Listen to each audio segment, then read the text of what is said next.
Esto obligaría a que todo rey, sin importar que fuera el hijo de su predecesor, tuviera que legitimar su derecho al trono casándose con su hermana o su media hermana.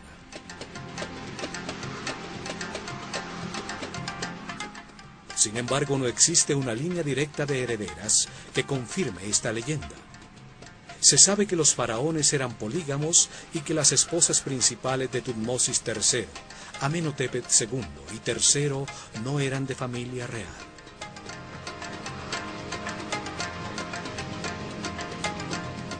La realidad es que los faraones de Egipto, que se casaron con su hermana o media hermana, lo hicieron en su afán de imitar a sus divinidades que, como Isis y Osiris, o Set y Neftis, eran hermanos naturales y al tiempo esposos.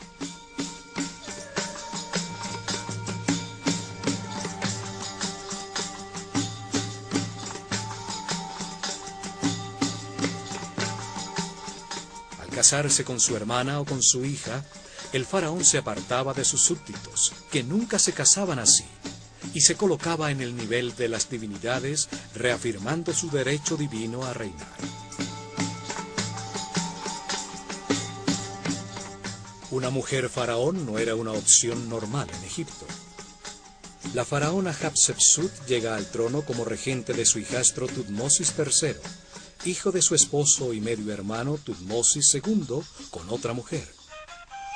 Una vez en el poder, ella se viste como hombre y adopta el poder del faraón.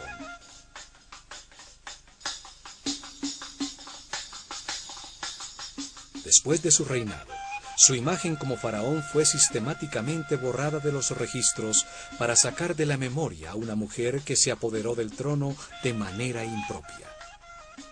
Sin embargo, sus ilustraciones como reina aún permanecen intactas.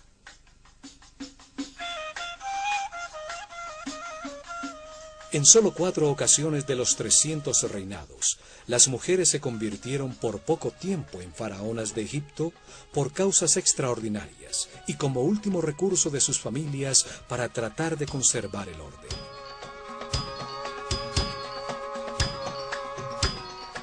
La primera fue la reina Nitiriket, quien reinó al final de la sexta dinastía, en el comienzo del caos que hoy es llamado el primer período intermedio. La segunda fue Neferupsobk, en similar momento al final de la dinastía decimosegunda.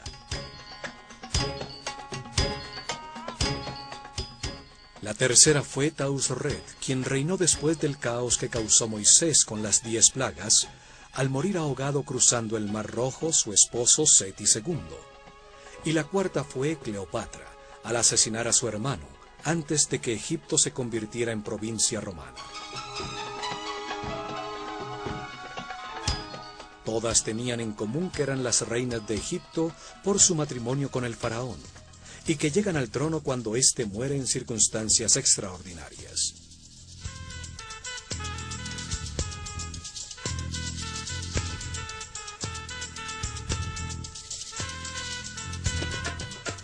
Los sacerdotes podían casarse, pero solo se les permitía una sola mujer, mientras que el resto de los hombres, incluido el faraón, podían tener cuantas quisieran, a pesar de que la mayoría optaba por tener una sola.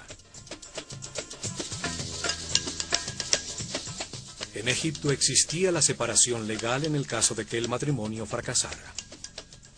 El hombre estaba obligado a devolver todas las propiedades y riquezas que la familia de su mujer había aportado como dote, más una parte de las suyas para los hijos que hubieran tenido. Para ello, solo tenían que pronunciar ante testigos de las 2 familias y del sacerdote del templo que les correspondía la siguiente fórmula: yo me separo de ti como esposa o esposo y me alejo de ti para siempre. Renuncio a mis derechos sobre ti. Que la vida te dé otro compañero o compañera en el lugar al que te quieras dirigir.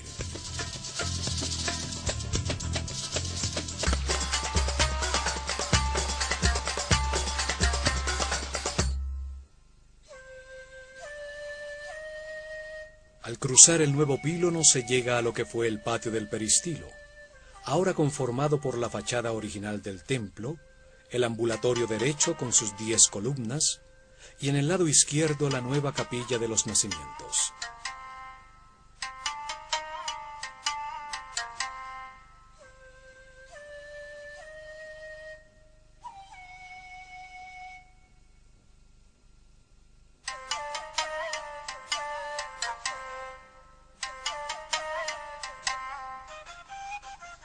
En este patio se encuentra la estela con el cartucho de Ptolomeo y Cleopatra, que le sirvió a Champollion para descifrar el decreto contenido en hieroglifos, griego y demótico, en la famosa piedra de Rosetta.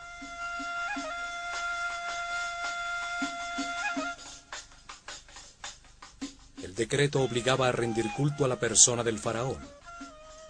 Como es interesante para entender los tiempos de los Ptolomeos cuando se restauró este templo, lo resumiremos a continuación.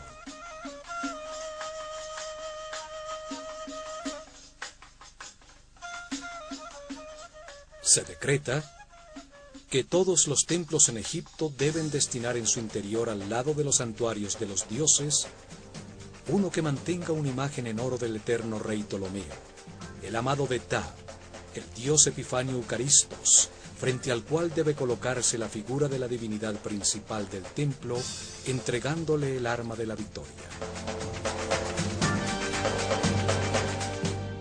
Todo debe ser manufacturado en el estilo egipcio, y los sacerdotes con sus sagradas vestiduras deben prestarles adoración 3 veces por día, realizar en su honor todos los rituales y en las festividades egipcias cargarlo en las procesiones en igualdad con los otros dioses.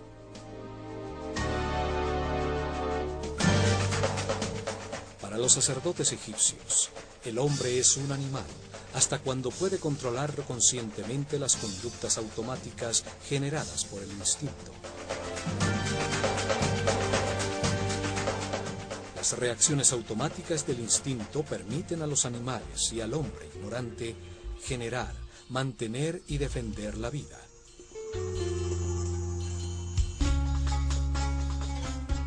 La atracción hacia el sexo opuesto impulsa a generar la vida. Los deseos son un mecanismo de la naturaleza para indicar una carencia que se necesita suplir para mantener la vida. El miedo impulsa a huir o a agredir para defender la vida.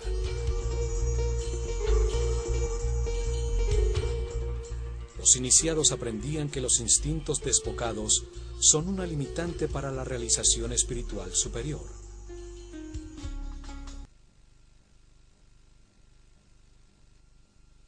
Ciencia y producir el entrenamiento necesario para concientizar estas conductas.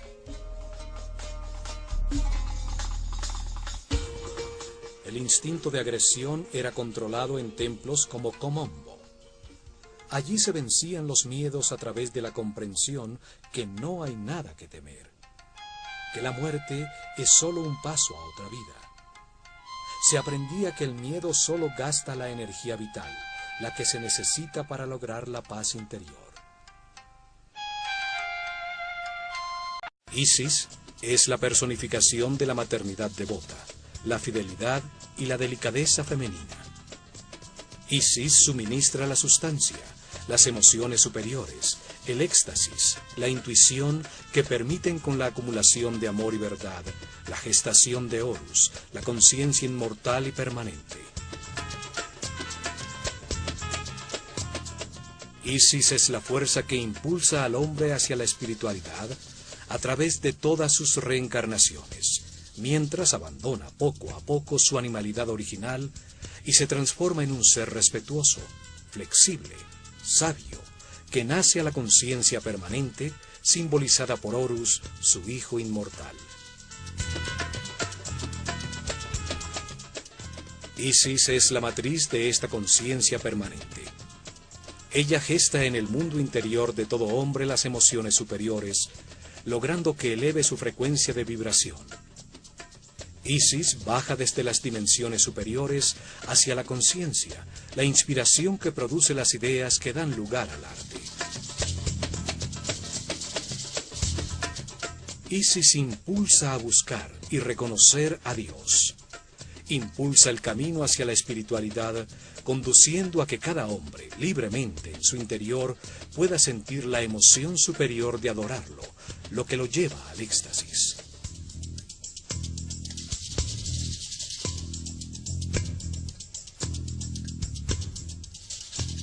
A esta fuerza maternal del universo fue dedicada la isla de Philae, una isla de granito en el centro del Nilo, situada inmediatamente después de la primera catarata, al norte de Nubia, en la frontera entre el reino egipcio y el reino cushita.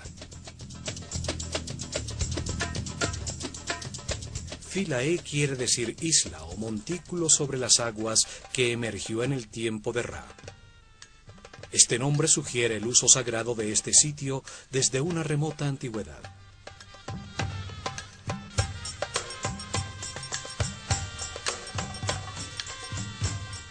Durante miles de años, los hermosos templos allí ubicados sirvieron como punto multiplicador de la cultura, la religión y el arte egipcios hacia Nubia y Sudán.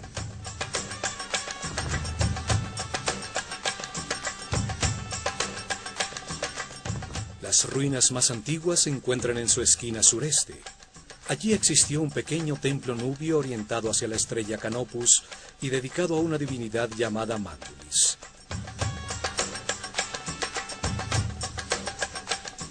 El templo es destruido en alguna de las antiquísimas guerras egipcio-nubias. Y al lado de sus ruinas, los nubios construyen otro templo dedicado a Ares Nufis. Así llamaban ellos a Osiris, el compañero de Isis. Los egipcios toman control de la isla y construyen un primer templo dedicado a Isis.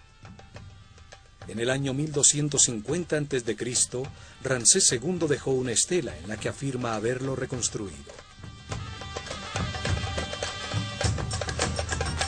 El faraón Taharqa hace lo mismo en el año 680 a.C. Y 120 años después, en el año 560 a.C., el faraón Amasis ordena tallar las figuras de su pílono.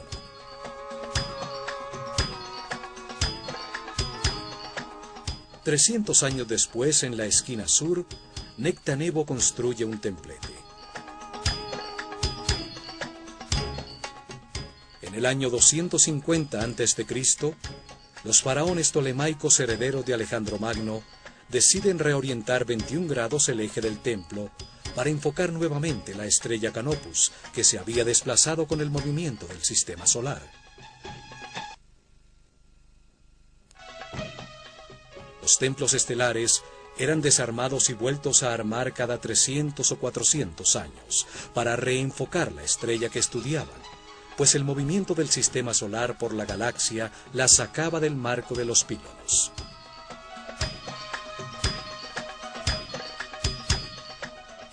El templo debía haber sido movido en su totalidad para acomodarse al nuevo eje. Pero en estos tiempos finales, los intereses de los Ptolomeos estaban más enfocados a Grecia y Macedonia por sus rivalidades con los otros reyes helenos, entre los que Alejandro Magno dividió su imperio. Su situación en una isla hacía este trabajo aún más difícil. Por esto deciden construir un pequeño templo con un segundo pílono, que enmarcara adecuadamente la bóveda celeste sin modificar el templo original.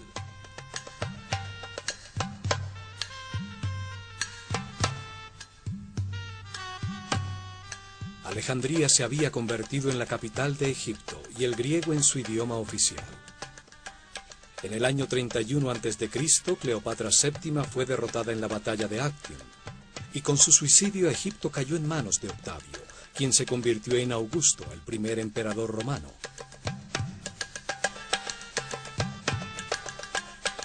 Los emperadores romanos construyeron en Philae otros templos. Trajano comenzó la construcción de un templete que nunca fue terminado. Sus estriados capiteles representan un haz de papiros sobre los que aún se encuentran unos cubos de piedra que no alcanzaron a ser tallados con la esfinge de Hathor.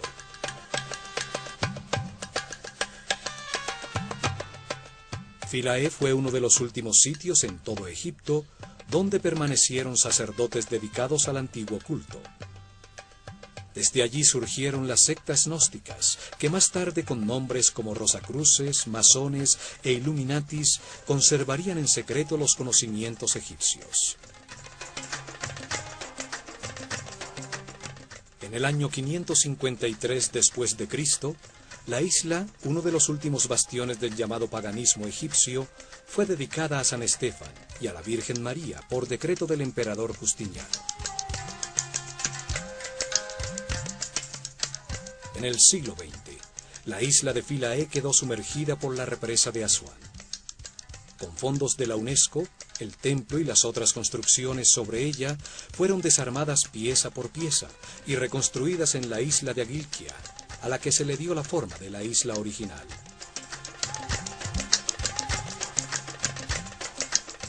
El templo fue orientado de manera similar a la que tenía originalmente. Norman Lockyer registró el eje del templo original a los 76.5 grados al suroeste, con el objeto de enfocar los movimientos de la estrella Canopus sobre el polo sur, la misma hacia la que estaba orientada el templo de Edfu. Originalmente las dos torres del pílono enmarcaban a los 15 grados sobre el horizonte durante miles de noches a Canopus, la estrella polar del sur.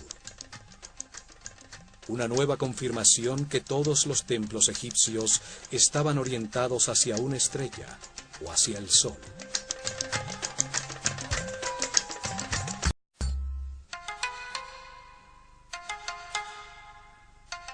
Al arribar desde el Nilo, se divisa la imponente construcción, los dos pílonos que conforman el gran patio interior y la extensa columnata que forma el patio hipóstile que termina frente al templete de Nectanebo.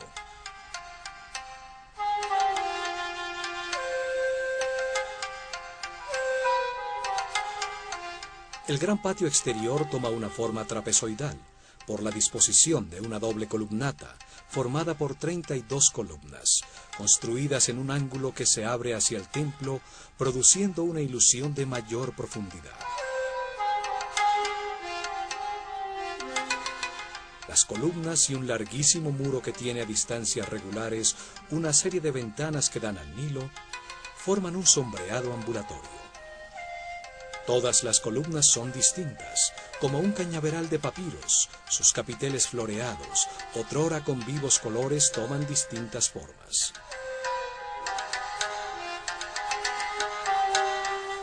Las mujeres se iniciaban como sacerdotisas en los templos dedicados al culto de las divinidades femeninas, como Isis o Hathor. En ellos formaban a las responsables de la música y la danza, que acompañaban a los rituales en todos los templos de Egipto.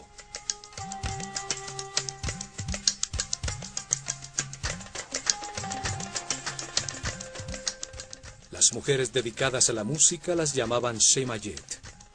Podían también servir a las divinidades masculinas e inclusive convertirse en escribas.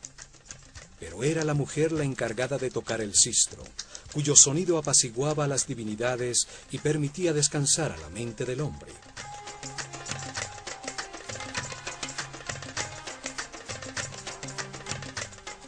Las sacerdotisas dedicadas a Hathor, la divinidad que representa a la sexualidad femenina, el amor, la música, la danza, cuyos festivales eran de embriaguez, el origen de las fiestas dedicadas a Baco, cumplían otras funciones sociales.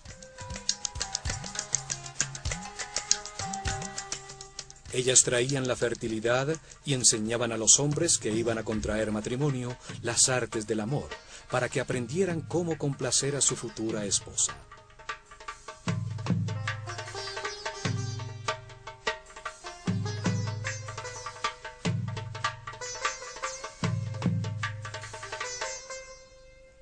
Al este, sobre la columnata del gran patio, se encuentra un pequeño templo dedicado a Imhotep, el sumo sacerdote que construyó la pirámide escalonada de Saqqara y dejó los planos y diseños de los templos de Dendera y Edfu.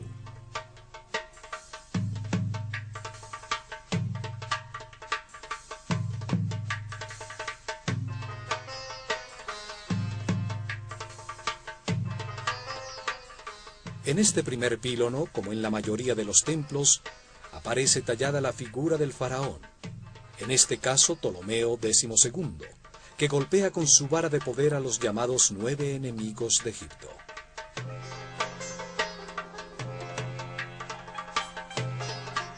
Era una especie de conjuro gráfico simbólico que mantenía alejadas las fuerzas del caos y proclamaba la voluntad del faraón, el mediador entre el hombre y la divinidad, de mantener el orden en Egipto y en todo el cosmos. El enfrentamiento de orden y caos son una muestra de la manera dual como los egipcios veían el universo. Así también el país tiene dos tierras: el largo valle del Nilo llamado Alto Egipto y el delta, en el que se abre cuando llega al Mediterráneo, llamado el Bajo Egipto.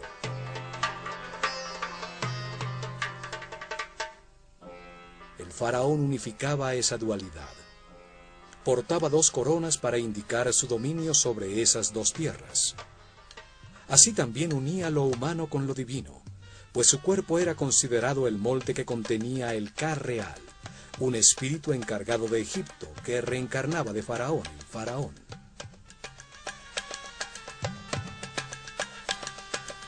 Por esto, el Faraón, el más importante de todos los egipcios vivientes, representaba el nivel de conciencia alcanzado por su pueblo durante su reinado. Era como un dios menor, al ser siempre la reencarnación viviente del espíritu encargado por Dios para mantener organizado a Egipto.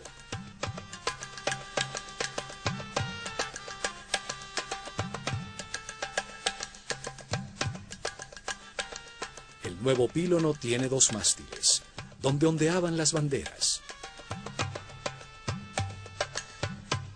Sus dos torres debieran ser simétricas, unidas por un pórtico. Sin embargo, aquí en Philae, la torre izquierda tiene una puerta que accede directamente a la capilla de los nacimientos.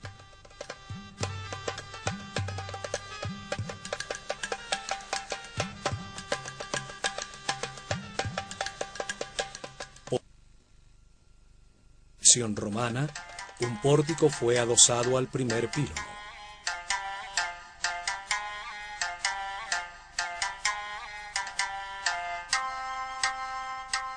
En esta capilla se celebraba el nacimiento de las divinidades y de sus hijos como Horus, la maternidad de Isis en las fechas en que Sirio, su personificación en el cielo, reaparecía anunciando el año nuevo, el solsticio de verano y el desbordamiento del Nilo.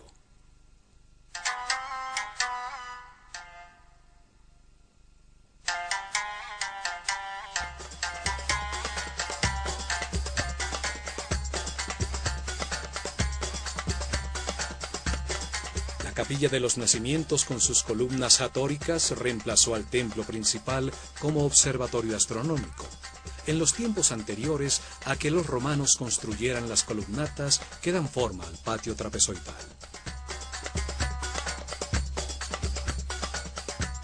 Ninguna sociedad ha dado a las mujeres el valor que le dieron los egipcios. Su sociedad era igualitaria entre hombre y mujer. Esto era debido a su concepción filosófica de Dios.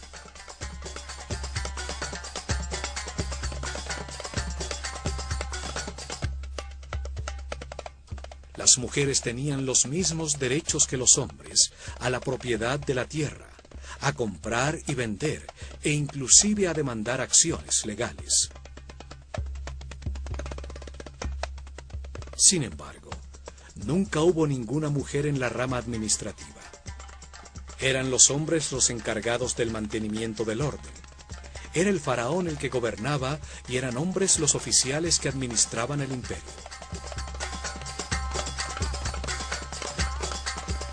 Existe una leyenda que afirma que el derecho al trono era transmitido a través de la línea femenina, que era la princesa real, la heredera legal al trono, y el hombre por ella escogido como marido, el que se convertía en el faraón reinante.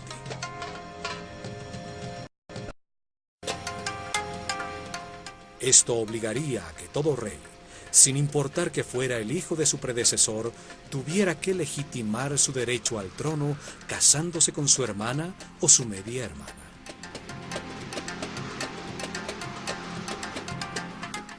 Sin embargo, no existe una línea directa de herederas que confirme esta leyenda. Se sabe que los faraones eran polígamos y que las esposas principales de Tutmosis III, Amenhotep II y III, no eran de familia real.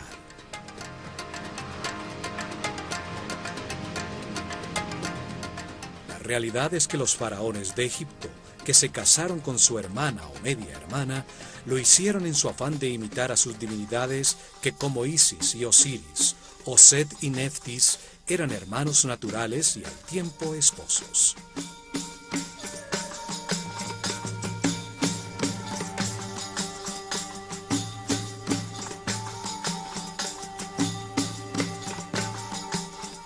Al casarse con su hermana o con su hija, el faraón se apartaba de sus súbditos, que nunca se casaban así, y se colocaba en el nivel de las divinidades, reafirmando su derecho divino a reinar.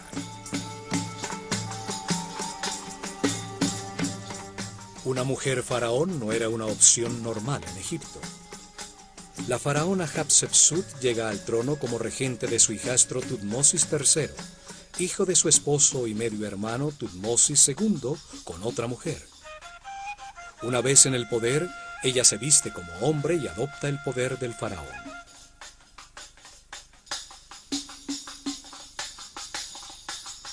Después de su reinado, su imagen como faraón fue sistemáticamente borrada de los registros para sacar de la memoria a una mujer que se apoderó del trono de manera impropia. Sin embargo, sus ilustraciones como reina aún permanecen intactas.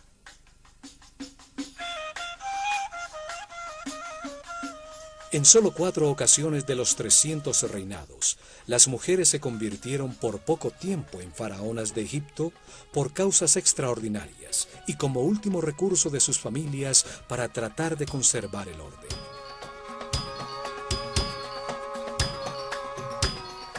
La primera fue la reina Nitiriket, quien reinó al final de la sexta dinastía, en el comienzo del caos que hoy es llamado el primer período intermedio. La segunda fue Neferupsobk, en similar momento al final de la dinastía decimosegunda.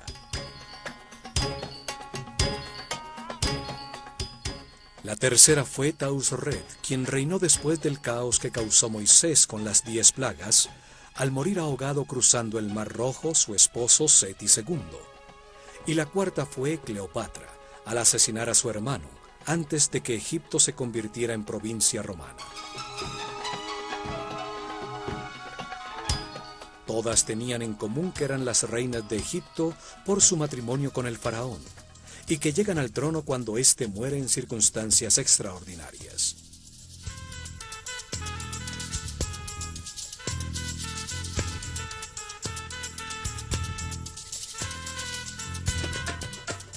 Los sacerdotes podían casarse, pero solo se les permitía una sola mujer, mientras que el resto de los hombres, incluido el faraón, podían tener cuantas quisieran, a pesar de que la mayoría optaba por tener una sola. En Egipto existía la separación legal en el caso de que el matrimonio fracasara. El hombre estaba obligado a devolver todas las propiedades y riquezas que la familia de su mujer había aportado como dote, más una parte de las suyas para los hijos que hubieran tenido. Para ello, solo tenían que pronunciar ante testigos de las 2 familias y del sacerdote del templo que les correspondía la siguiente fórmula: yo me separo de ti como esposa o esposo y me alejo de ti para siempre. Renuncio a mis derechos sobre ti. Que la vida te dé otro compañero o compañera en el lugar al que te quieras dirigir.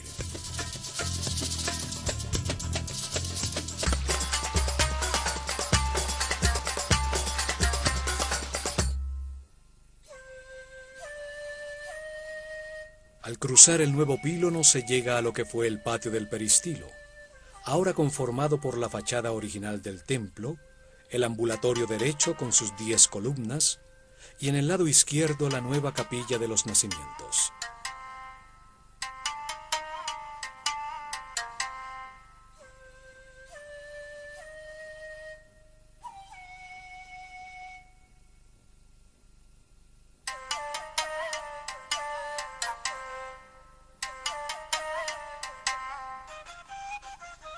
En este patio se encuentra la estela con el cartucho de Ptolomeo y Cleopatra que le sirvió a Champollion para descifrar el decreto contenido en hieroglifos griego y demótico en la famosa piedra de Rosetta.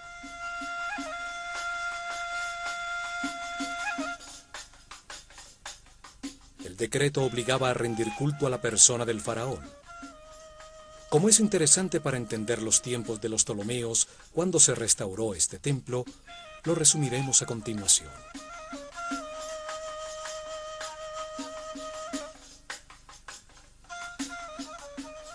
Se decreta que todos los templos en Egipto deben destinar en su interior al lado de los santuarios de los dioses uno que mantenga una imagen en oro del eterno rey Ptolomeo, el amado de Ptah, el dios Epifanio Eucaristos, frente al cual debe colocarse la figura de la divinidad principal del templo, entregándole el arma de la victoria. Todo debe ser manufacturado en el estilo egipcio, y los sacerdotes con sus sagradas vestiduras deben prestarles adoración 3 veces por día, realizar en su honor todos los rituales y en las festividades egipcias cargarlo en las procesiones en igualdad con los otros dioses.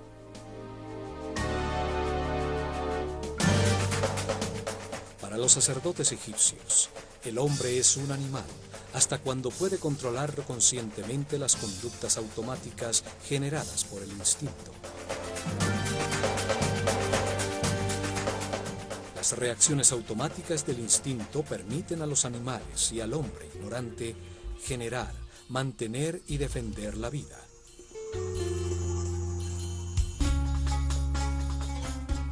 La atracción hacia el sexo opuesto impulsa a generar la vida.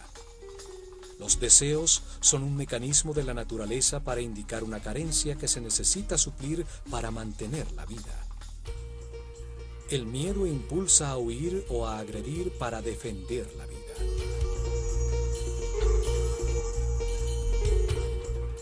Los iniciados aprendían que los instintos desbocados son una limitante para la realización espiritual superior.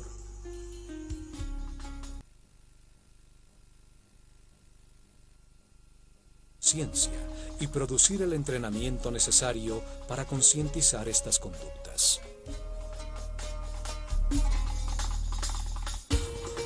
El instinto de agresión era controlado en templos como Komombo.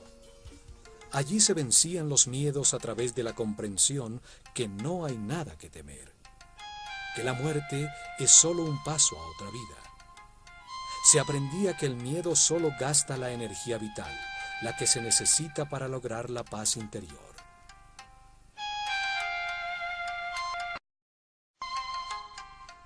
A templos como este de Philae, dedicados a divinidades femeninas, acudían los iniciados en los primeros niveles para ser guiados por las sacerdotisas del templo, para concientizar los deseos generados por su instinto de atracción.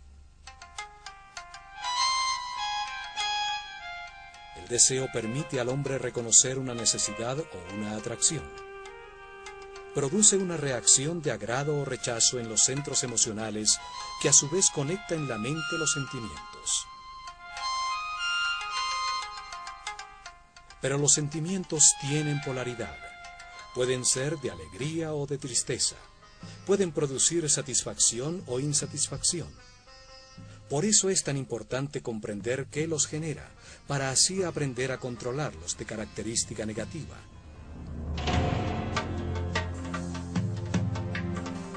Los sentimientos negativos generan apatía, agotan la energía vital y esclavizan al hombre en las bajas frecuencias de vibración. Los egipcios creían que el camino evolutivo comienza con el control de los centros inferiores, al hacer conscientes las conductas automáticas.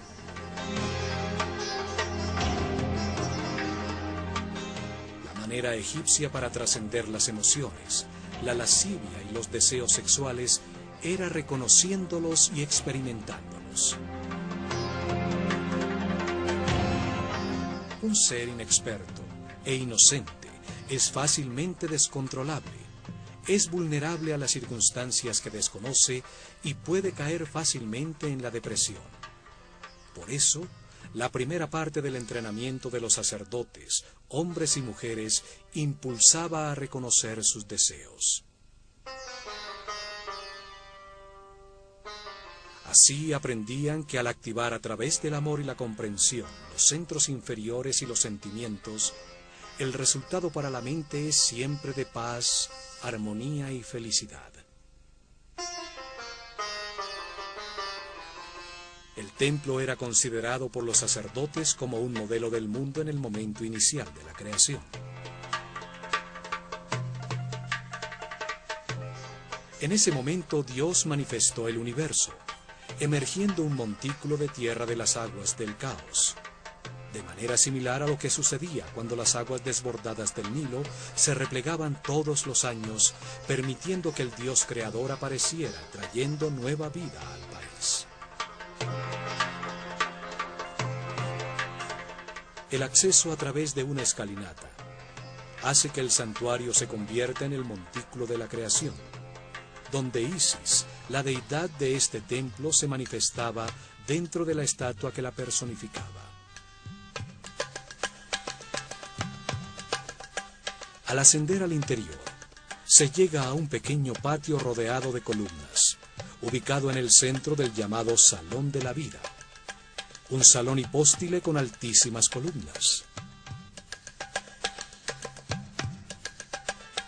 El salón hipóstile frente a los espacios interiores del templo representa el pantano en el montículo original de la creación, donde crecen las plantas y papiros simbolizados por las columnas del templo. El espacio central, abierto, hacía las veces de capilla pura, donde las figuras simbólicas eran expuestas a la luz del sol para que en un antiquísimo ritual renovaran su energía. Aquí se celebraba la bondad del sol por crear y sostener el mundo, para renovar de energía las fuerzas creadoras, las que impulsan en la conciencia del hombre el proceso evolutivo que retornará la materia de vuelta a Dios.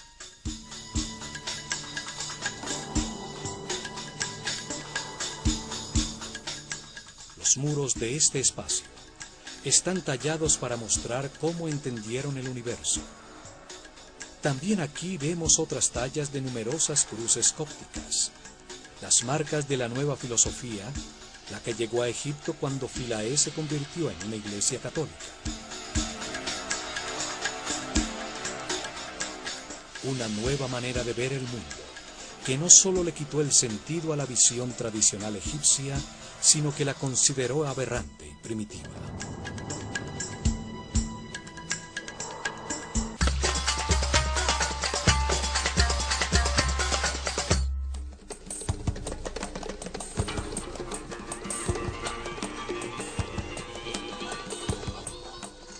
El Salón de la Vida, o Per Ankh, sirvió como un scriptorium donde se escribían, copiaban, editaban y almacenaban los textos sagrados.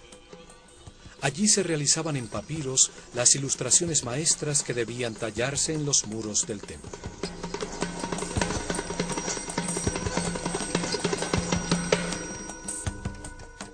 También en estos salones de la vida, en todos los templos de Egipto, se realizaron los papiros con las copias del libro de los muertos utilizadas en sus ritos funerarios. La Casa de la Vida era el centro de enseñanza del templo. Teología, arte, ritualidad, magia, astronomía y medicina eran estudiados aquí. La librería con los textos almacenados sirvió como modelo para la Biblioteca de Alejandría. En este salón las sacerdotisas tocaron el arpa, se entonaron los cantos y crearon la música que acompañaba todos sus ritos religiosos. Los egipcios creían que la música tenía origen divino. Los muros de los templos nos muestran que utilizaban muchos instrumentos de percusión, tambores, flautas, darbucas y los sistros fundamentales en los ritos funerarios y en las procesiones. Las danzas, La música y los cantos estimulaban al Creador para que la fertilidad no flaqueara y así evitar que el cosmos retornara al caos.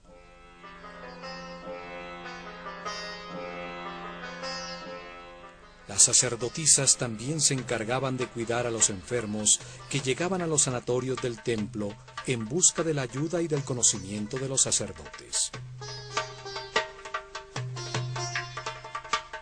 La música era utilizada como instrumento de sanación espiritual y material, y las notas musicales eran utilizadas como medida entre la tierra y los planetas. Al danzar se adoraba a Dios, la fuerza del amor, la felicidad, el baile y la música.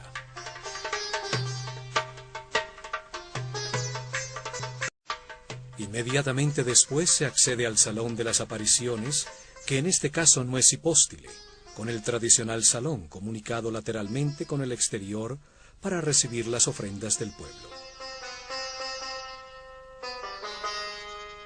Sus muros contienen escenas que, como en todos los templos de Egipto, no tienen ningún fondo. La interacción del faraón y las divinidades sucede fuera del tiempo y del espacio.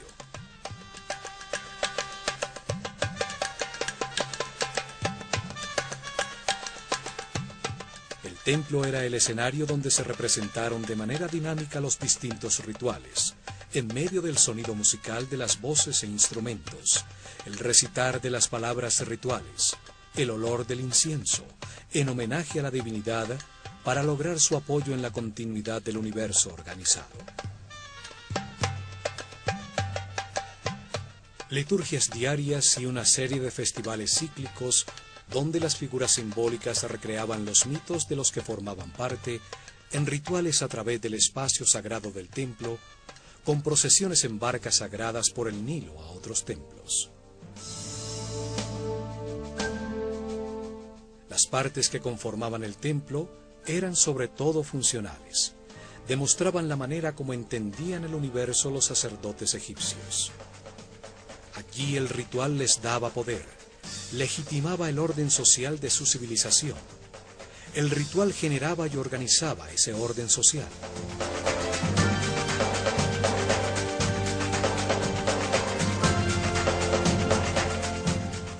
Luego se llegaba a la cámara de las ofrendas. En su lado izquierdo estaba el salón de la barca de oro, utilizada para portar la imagen sagrada en las procesiones y festivales. Desde la antecámara, una larga escalera recta conducía a la azotea del templo, donde se realizaron las ceremonias y los registros de los cielos como en los otros templos de Egipto.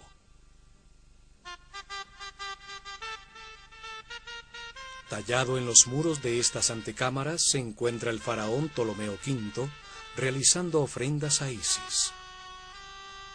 Los otrora dorados muros, pues muchas partes estuvieron forradas con laminilla de oro, han perdido casi todo el color original.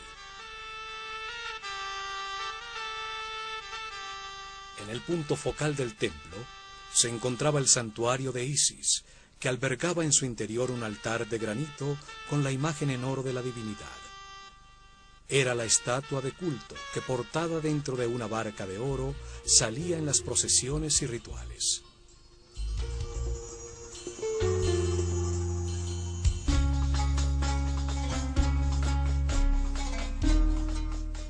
Isis, la Virgen Madre egipcia, que gesta a Horus de manera inmaculada, porta sobre su cabeza la forma de un trono, una silla simbólica sobre el chakra de la corona, sobre la que se sentará la conciencia permanente de todo hombre a reinar eternamente. Isis es la traducción griega del nombre egipcio Aset, que significa trono de la conciencia.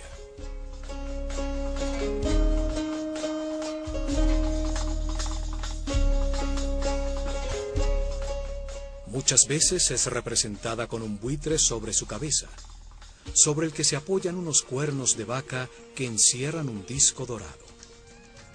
El buitre vuela dedicado por entero a sus crías, transforma en su interior las sustancias en descomposición, convirtiéndolas en alimento, en nueva vida.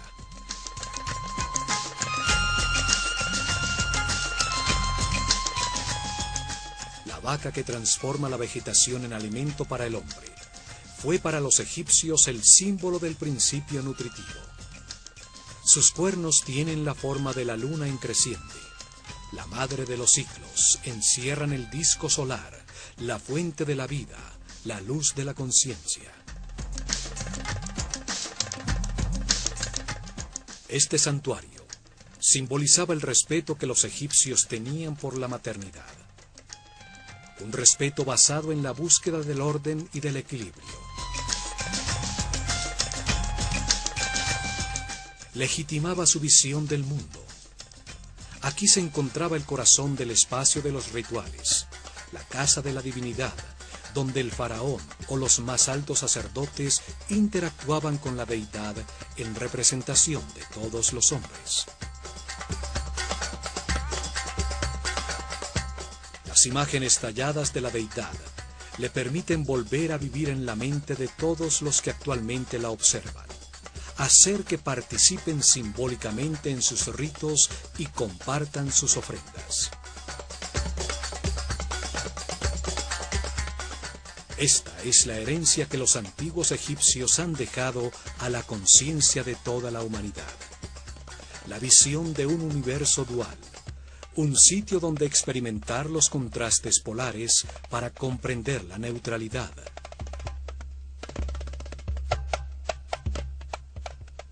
Una escuela diseñada por Dios de manera perfecta para transformar en muchas reencarnaciones a un inocente en un sabio, a un animal en un superhombre, gracias a la experiencia adquirida con sus propias decisiones.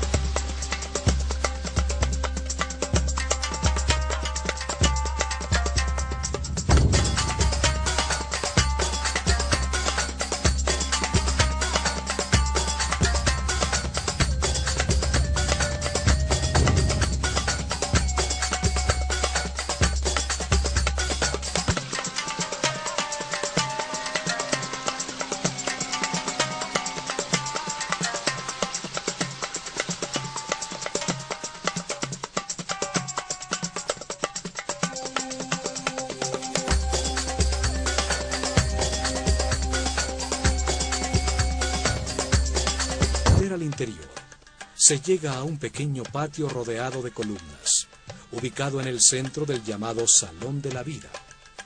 Un salón hipóstile con altísimas columnas. El salón hipóstile frente a los espacios interiores del templo representa el pantano en el montículo original de la creación, donde crecen las plantas y papiros simbolizados por las columnas del templo.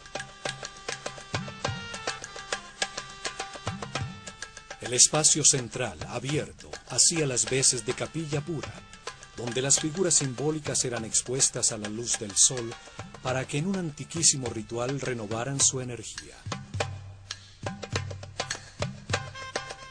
Aquí se celebraba la bondad del sol por crear y sostener el mundo, para renovar de energía las fuerzas creadoras, las que impulsan en la conciencia del hombre el proceso evolutivo que retornará la materia de vuelta a Dios.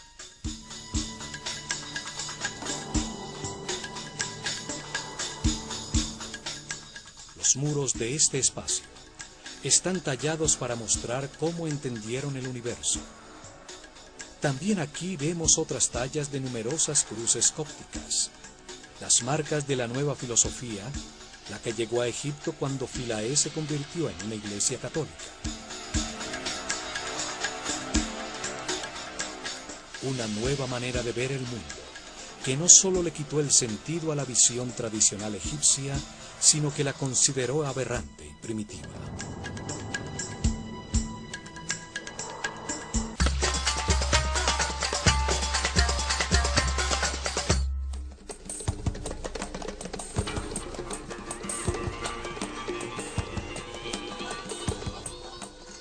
El Salón de la Vida, o Per Ankh, sirvió como un scriptorium donde se escribían, copiaban, editaban y almacenaban los textos sagrados. Allí se realizaban en papiros las ilustraciones maestras que debían tallarse en los muros del templo.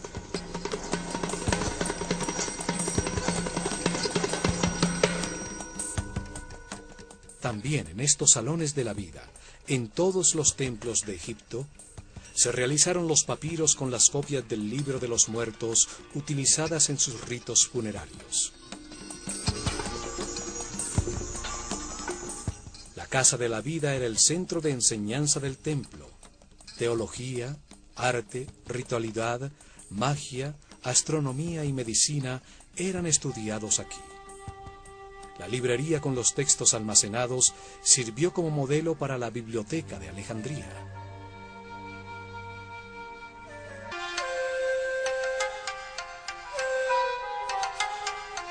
El gran patio exterior toma una forma trapezoidal, por la disposición de una doble columnata, formada por 32 columnas, construidas en un ángulo que se abre hacia el templo, produciendo una ilusión de mayor profundidad. Las columnas y un larguísimo muro que tiene a distancias regulares una serie de ventanas que dan al Nilo, forman un sombreado ambulatorio. Todas las columnas son distintas, como un cañaveral de papiros, sus capiteles floreados, otrora con vivos colores, toman distintas formas.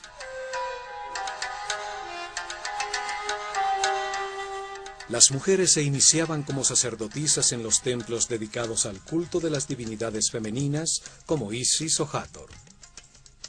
En ellos formaban a las responsables de la música y la danza, que acompañaban a los rituales en todos los templos de Egipto.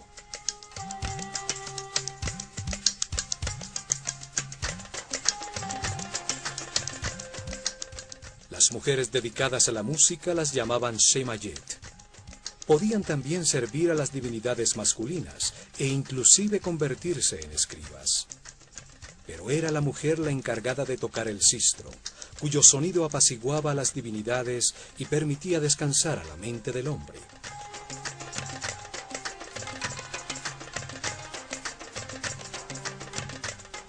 Las sacerdotisas dedicadas a Hathor, la divinidad que representa a la sexualidad femenina, el amor, la música, la danza, cuyos festivales eran de embriaguez, el origen de las fiestas dedicadas a Baco, cumplían otras funciones sociales. Ellas traían la fertilidad y enseñaban a los hombres que iban a contraer matrimonio las artes del amor, para que aprendieran cómo complacer a su futura esposa.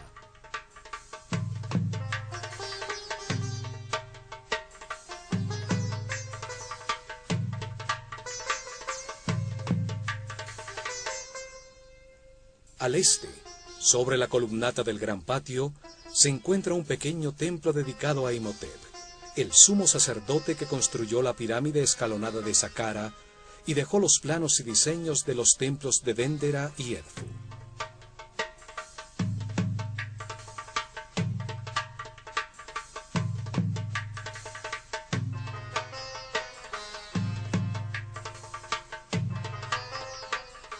En este primer pílono, como en la mayoría de los templos, aparece tallada la figura del faraón, en este caso Ptolomeo XII, que golpea a continuación.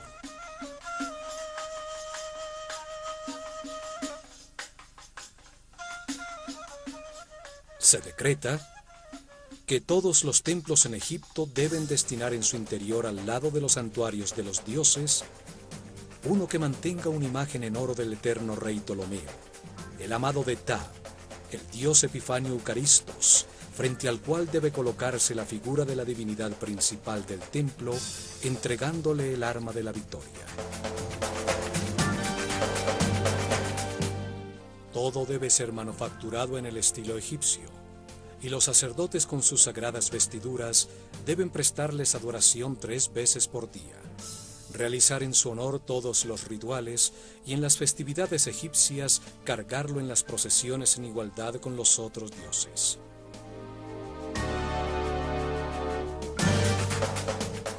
Para los sacerdotes egipcios, el hombre es un animal hasta cuando puede controlar conscientemente las conductas automáticas generadas por el instinto. Las reacciones automáticas del instinto permiten a los animales y al hombre ignorante generar, mantener y defender la vida.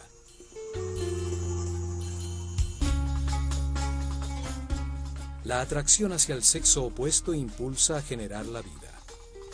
Los deseos son un mecanismo de la naturaleza para indicar una carencia que se necesita suplir para mantener la vida.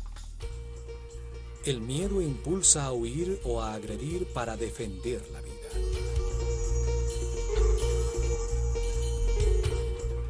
Los iniciados aprendían que los instintos desbocados son una limitante para la realización espiritual superior.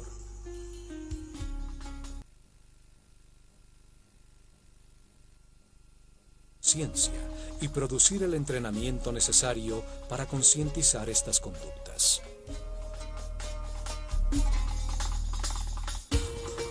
El instinto de agresión era controlado en templos como Komombo.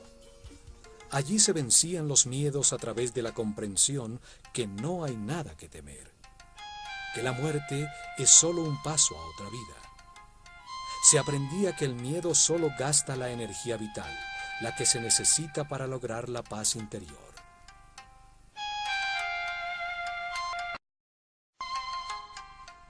A templos como este de Philae, dedicados a divinidades femeninas, acudían los iniciados en los primeros niveles para ser guiados por las sacerdotisas del templo, para concientizar los deseos generados por su instinto de atracción.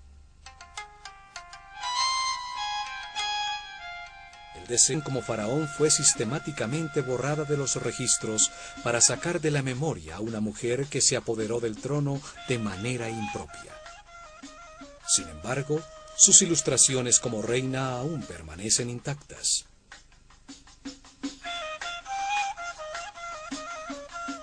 En solo 4 ocasiones de los 300 reinados, las mujeres se convirtieron por poco tiempo en faraonas de Egipto por causas extraordinarias y como último recurso de sus familias para tratar de conservar el orden.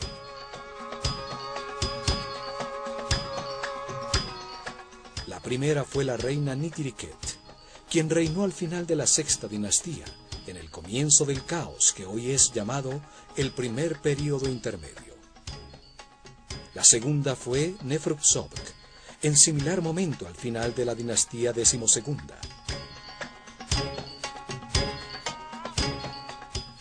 La tercera fue Tausret, quien reinó después del caos que causó Moisés con las 10 plagas, al morir ahogado cruzando el Mar Rojo su esposo Seti II. Y la cuarta fue Cleopatra, al asesinar a su hermano, antes de que Egipto se convirtiera en provincia romana. Todas tenían en común que eran las reinas de Egipto por su matrimonio con el faraón, y que llegan al trono cuando éste muere en circunstancias extraordinarias.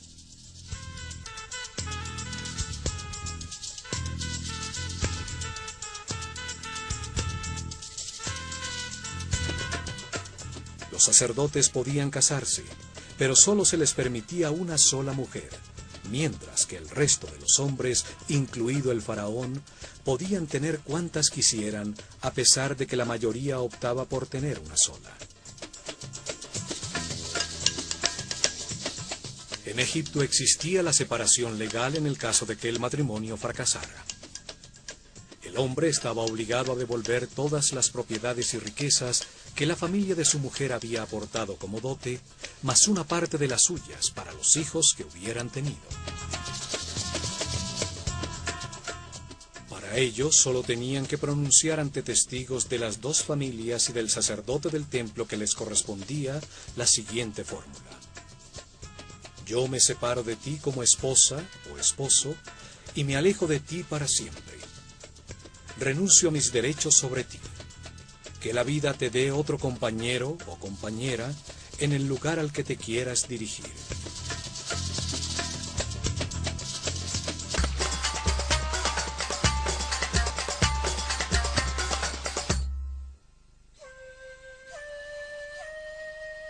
al cruzar del caos, de manera similar a lo que sucedía cuando las aguas desbordadas del Nilo se replegaban todos los años, permitiendo que el Dios creador apareciera, trayendo nueva vida al país. El acceso a través de una escalinata hace que el santuario se convierta en el montículo de la creación, donde Isis, la deidad de este templo, se manifestaba dentro de la estatua que la personificaba. Al ascender al interior, se llega a un pequeño patio rodeado de columnas, ubicado en el centro del llamado Salón de la Vida, un salón hipóstile con altísimas columnas. El salón hipóstile frente a los espacios interiores del templo representa el pantano en el montículo original de la creación, donde crecen las plantas y papiros simbolizados por las columnas del templo. El espacio central, abierto, hacía las veces de capilla pura, donde las figuras simbólicas eran expuestas a la luz del sol para que en un antiquísimo ritual renovaran su energía. Aquí se celebraba la bondad del sol por crear y sostener el mundo, para renovar de energía las fuerzas creadoras, las que impulsan en la conciencia del hombre el proceso evolutivo que retornará la materia de vuelta a Dios.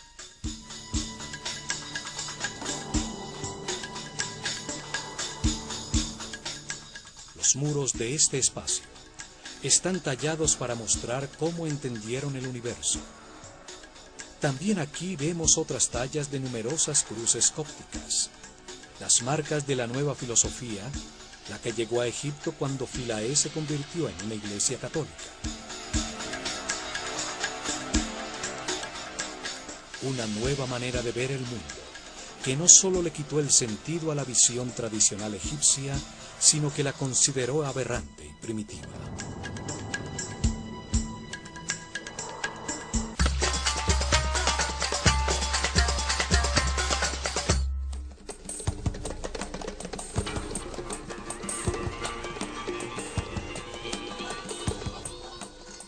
El Salón de la Vida, o Per Ankh, sirvió como un scriptorium donde se escribían, copiaban, editaban y almacenaban los textos sagrados. Allí se realizaban en papiros las ilustraciones maestras que debían tallarse en los muros del templo.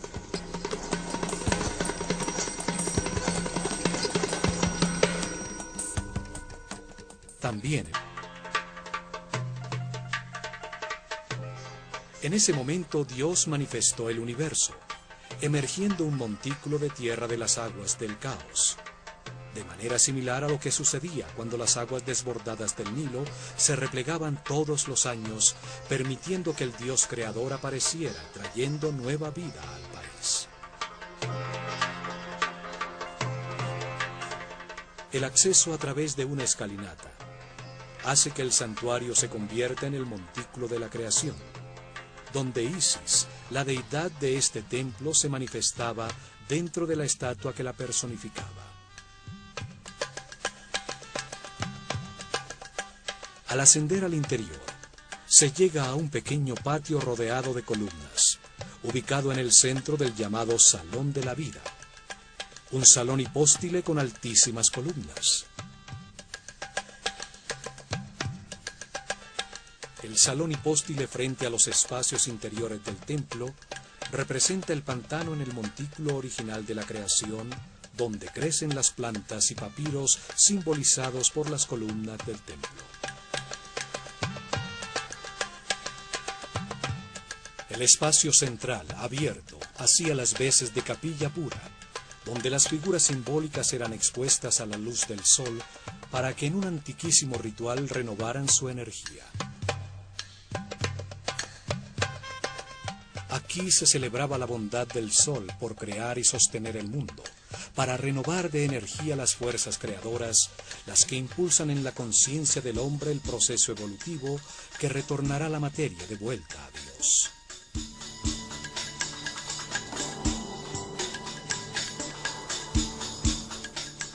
Los muros de este espacio están tallados para mostrar cómo entendieron el universo. También aquí vemos otras tallas de numerosas cruces cópticas, las marcas de la nueva filosofía, la que llegó a Egipto cuando Philae se convirtió en una iglesia católica. Una nueva manera de ver el mundo, que no solo le quitó el sentido a la visión tradicional egipcia, sino que la consideró aberrante y primitiva.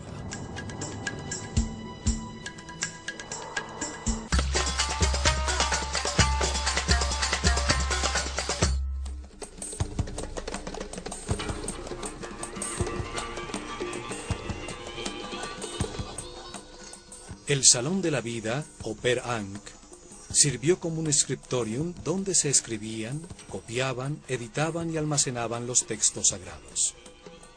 Allí se realizaban en papiros las ilustraciones maestras que las mujeres se iniciaban como sacerdotisas en los templos dedicados al culto de las divinidades femeninas como Isis o Hathor. En ellos formaban a las responsables de la música y la danza, que acompañaban a los rituales en todos los templos de Egipto.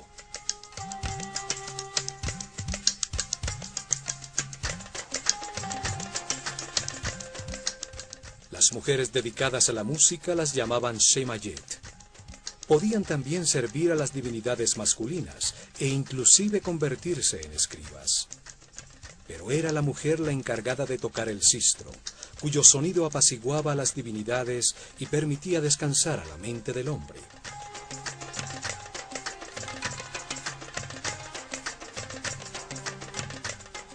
Las sacerdotisas dedicadas a Hathor, la divinidad que representa a la sexualidad femenina, el amor, la música, la danza, cuyos festivales eran de embriaguez, el origen de las fiestas dedicadas a Baco, cumplían otras funciones sociales. Ellas traían la fertilidad y enseñaban a los hombres que iban a contraer matrimonio las artes del amor, para que aprendieran cómo complacer a su futura esposa.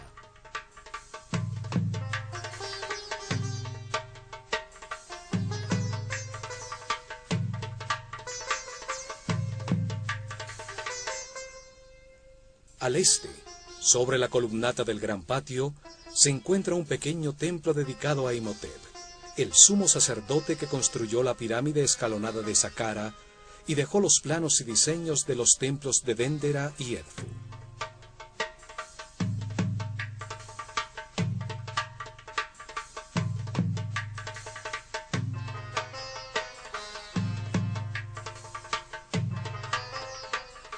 En este primer pílono, como en la mayoría de los templos, aparece tallada la figura del faraón, en este caso Ptolomeo XII, que golpea con su vara de poder a los llamados 9 enemigos de Egipto.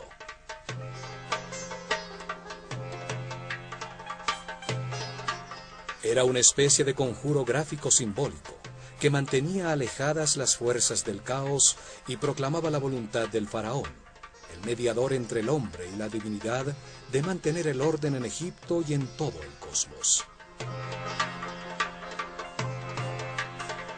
El enfrentamiento de orden y caos son una muestra de la manera dual como los egipcios veían el universo. Así también el país tiene dos tierras, el largo valle del Nilo llamado Alto Egipto y el delta, en el que se abre cuando llega al Mediterráneo llamado el Bajo Philae, una isla de granito en el centro del Nilo, situada inmediatamente después de la primera catarata, al norte de Nubia, en la frontera entre el reino egipcio y el reino cushita. Philae quiere decir isla o montículo sobre las aguas que emergió en el tiempo de Ra. Este nombre sugiere el uso sagrado de este sitio desde una remota antigüedad.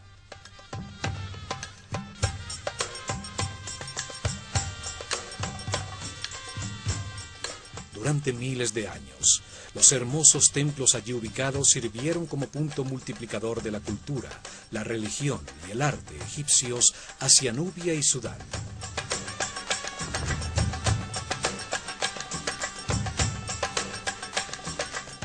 Las ruinas más antiguas se encuentran en su esquina sureste. Allí existió un pequeño templo nubio orientado hacia la estrella Canopus y dedicado a una divinidad llamada Mandulis.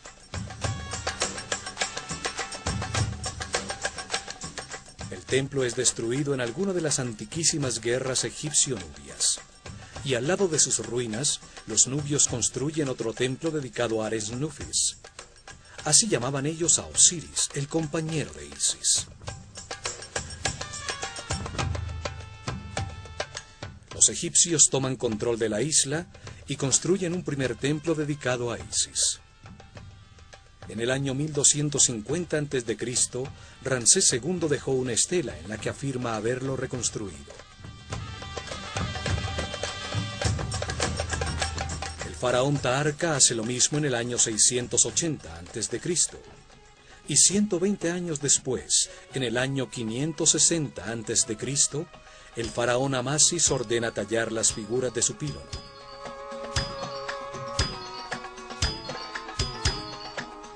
$300 después, en la esquina sur, Nectanebo construye un templete. En el año 250 a.C., los faraones tolemaicos herederos de Alejandro Magno deciden reorientar 21 grados el eje del templo para enfocar nuevamente la estrella Canopus, que se había desplazado con el movimiento del sistema solar. Los templos estelares eran desarmados y vueltos a armar cada 300 o 400 años, para reenfocar la estrella que estudiaban, pues el movimiento del sistema solar por la galaxia la sacaba del marco de los pílonos.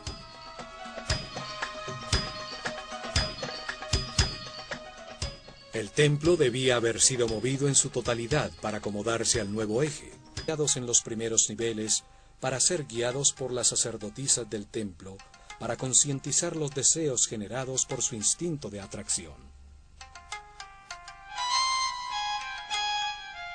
El deseo permite al hombre reconocer una necesidad o una atracción.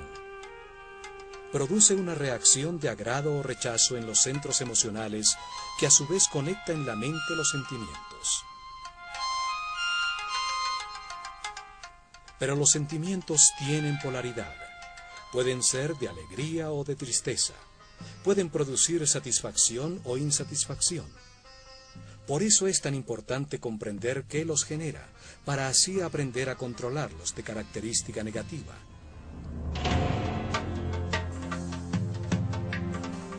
Los sentimientos negativos generan apatía, agotan la energía vital y esclavizan al hombre en las bajas frecuencias de vibración. Los egipcios creían que el camino evolutivo comienza con el control de los centros inferiores, al hacer conscientes las conductas automáticas.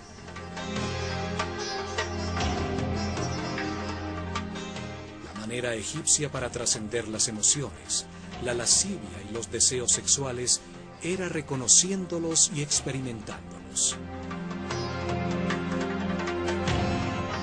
Un ser inexperto e inocente es fácilmente descontrolable, es vulnerable a las circunstancias que desconoce y puede caer fácilmente en la depresión. Por eso, la primera parte del entrenamiento de los sacerdotes, hombres y mujeres, impulsaba a reconocer sus deseos. Así aprendían que al activar a través del amor y la comprensión los centros inferiores y los sentimientos, el resultado para la mente es siempre de paz, armonía y felicidad. El templo era considerado por los sacerdotes como un modelo del mundo en el momento inicial de la creación. En ese momento Dios manifestó el universo, emergiendo un montículo de tierra de las aguas del caos, de manera similar a lo que sucedía cuando las aguas desbordadas del Nilo se replegaban todos los años, permitiendo que el Dios creador apareciera, trayendo nueva vida al país. El acceso a través de una escalinata hace que el santuario se convierta en el montículo de la creación, donde Isis, la deidad de este templo, se manifestaba dentro de la estatua que la personificaba. Osed y Neftis eran hermanos naturales y al tiempo esposos.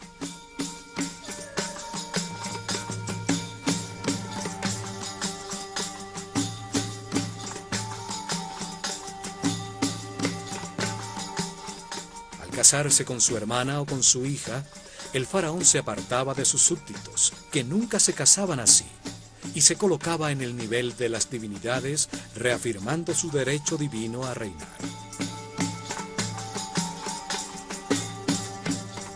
Una mujer faraón no era una opción normal en Egipto. La faraona Hatshepsut llega al trono como regente de su hijastro Tutmosis III, hijo de su esposo y medio hermano Tutmosis II, con otra mujer. Una vez en el poder, ella se viste como hombre y adopta el poder del faraón.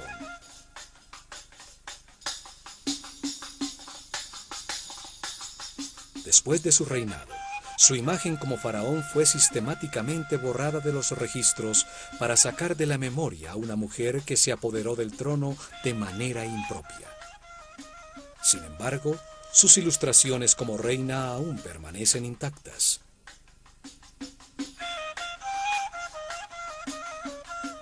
En solo 4 ocasiones de los 300 reinados, las mujeres se convirtieron por poco tiempo en faraonas de Egipto por causas extraordinarias y como último recurso de sus familias para tratar de conservar el orden.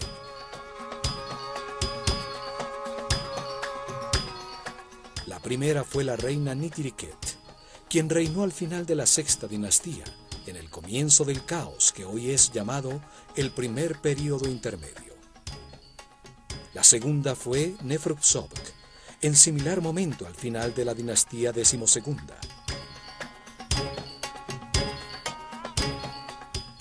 La tercera fue Tausret, quien reinó después del caos que causó Moisés con las 10 plagas, al morir ahogado cruzando el Mar Rojo su esposo Seti II. Y la cuarta fue Cleopatra, al asesinar a su hermano, antes de que Egipto se convirtiera en provincia romana.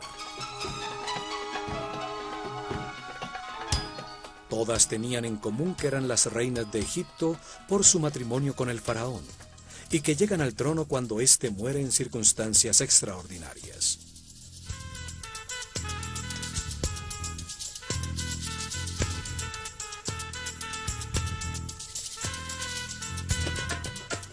Los sacerdotes podían casarse, pero solo se les permitía una sola mujer, mientras que el resto de los hombres, incluido el faraón, podían tener cuantas quisieran, a pesar de que la mayoría optaba por tener.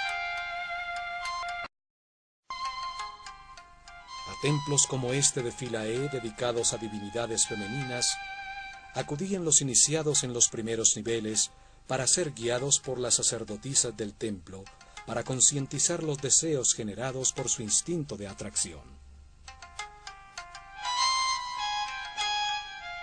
El deseo permite al hombre reconocer una necesidad o una atracción. Produce una reacción de agrado o rechazo en los centros emocionales que a su vez conecta en la mente los sentimientos.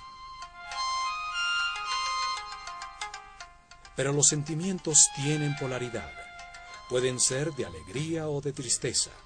Pueden producir satisfacción o insatisfacción. Por eso es tan importante comprender qué los genera, para así aprender a controlarlos de característica negativa.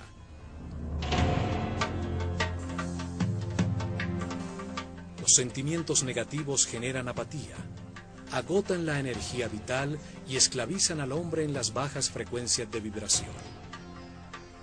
Los egipcios creían que el camino evolutivo comienza con el control de los centros inferiores, al hacer conscientes las conductas automáticas.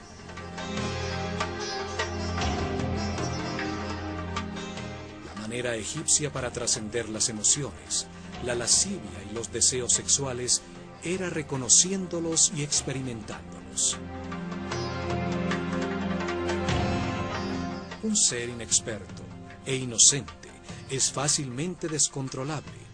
Es vulnerable a las circunstancias que desconoce y puede caer fácilmente en la depresión.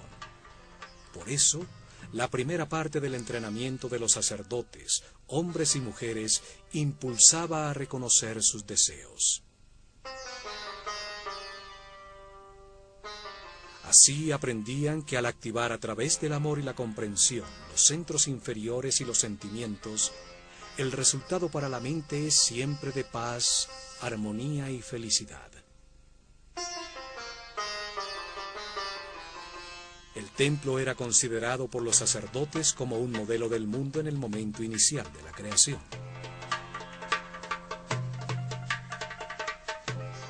En ese momento Dios manifestó el universo, emergiendo un montículo de tierra de las aguas del caos, de manera similar a lo que sucedía cuando las aguas desbordadas del Nilo se replegaban todos los años, permitiendo que el Dios creador apareciera, trayendo nueva vida al país. El acceso a través de una escalinata hace que el santuario se convierta en el montículo de la creación,